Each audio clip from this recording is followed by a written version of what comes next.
முத்தன்னவெண்ணகையாய் முன்வந்து எதிர் எழுந்தென்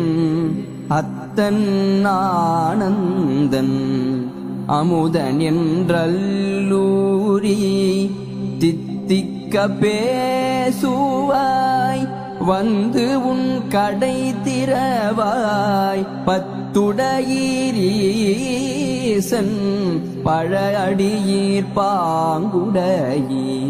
புத்தடியோம் புண்மை தீர்த்து ஆட்கொண்டால் பொல்லாதோ எத்தோனின் அன்புடைமை எல்லாம் அறியோமோ சித்தம் அழகியார் பாடாரோ நம் சிவனை இத்தனையும் வேண்டும் எமக்கே.